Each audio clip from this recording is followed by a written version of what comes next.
Have you ever seen something so incredible it almost looks unreal? A tower, not of bricks or stone, but of people climbing shoulder to shoulder, reaching for the sky. This is the breathtaking tradition of the Castellers, the human towers of Catalonia, Spain. But where did this jaw-dropping spectacle come from? Let's rewind the clock and uncover the roots of this amazing cultural phenomenon. Our story begins not with towers, but with a dance. In the 18th century, in the southern region of Catalonia, a popular folk dance called the Ball de Valencians was all the rage. This dance, originating from the nearby region of Valencia, was a lively, choreographed performance that often concluded with a grand finale. A small human figure formed by the dancers, lifting a child up at the very top. It was a moment of celebration, a final flourish to an energetic performance. As the 18th century rolled on, groups in towns like Walls, near the city of Tarragona, began to get competitive. The focus started to shift from the dance itself to this final human pyramid. They thought, what if we made it taller? What if we made it more complex? The dance slowly faded into the background, and the construction of the human tower, the castell, took center stage. The friendly rivalry between different groups, or colors, became the driving force of innovation. By the early 19th century, the tradition was firmly established. The year 1801 is often cited as a key date, with written records mentioning castells being built independently of the Valencian dance. The town of Walls is widely considered the birthplace of the modern castell. Two historic colas from Walls, the Cola Veladels, Zicos de Walls, and the Cola Joves. Zicos de Walls have a rivalry that dates back over 200 years and continues to push the boundaries of what is possible to this day. The structure and terminology we know today began to take shape during this period. The strong base of the tower, the piña, was developed to provide stability and safety.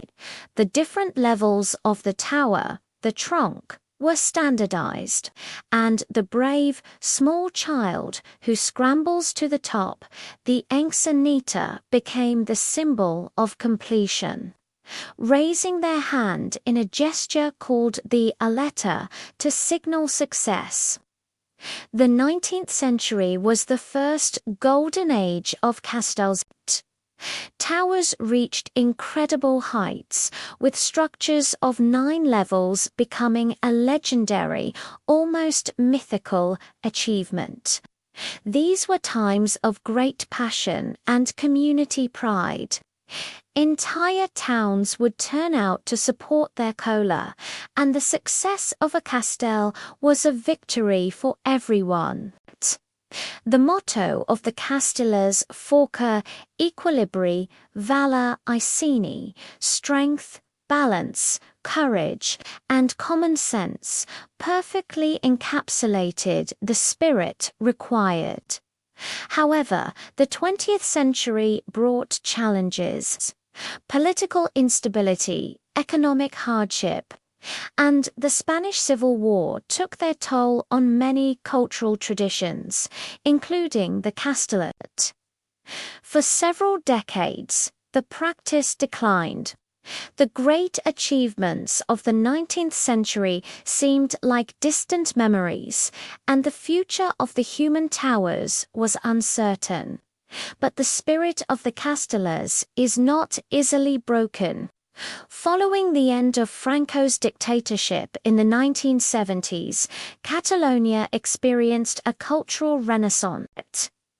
There was a powerful resurgence of interest in Catalan identity and traditions. The Castellers came roaring back to life, not just in their traditional heartland, but spreading throughout Catalonia and even to other parts of the world. This revival sparked the second golden age, the one we are living in right now. The 1980s and 90s saw incredible technical advancements. Collis began studying the physics of the towers, improving training techniques, and introducing safety measures like helmets for the children. This allowed them to not only reclaim the legendary 9-level towers of the past, but to push even further. In 1998, a historic milestone was reached. For the first time ever, a cola successfully built and dismantled a castell de deux, a tower of 10 levels. It was a feat that many thought was impossible, a moment that sent shockwaves of pure joy through the entire community. This achievement opened a new frontier, and today the top colliers regularly attempt these monumental structures. In 2010, the tradition received the ultimate recognition when UNESCO declared the Castellers an intangible cultural heritage of humanity. This wasn't just an award, it was a global acknowledgement of the deep social and cultural value of this practice. UNESCO highlighted that the towers represent the perfect metaphor for community. Everyone has a place, from the strongest at the bottom to the lightest at the top. Every single person is essential for the collective success. From a simple dance finale to a 10-story human skyscraper. The history of the Castellers is a story of community, rivalry, and relentless ambition. It's a living tradition passed down through generations that continues to evolve and inspire awe in everyone who witnesses it. It's a beautiful reminder that when people come together with strength, balance, courage, and common sense, they can reach incredible heights. Thank you so much for joining me on this journey through the history of the Castellers. If you enjoyed this video and want to see more incredible cultural stories, please hit that like button and subscribe to the channel. It really helps us out. See you in the next one.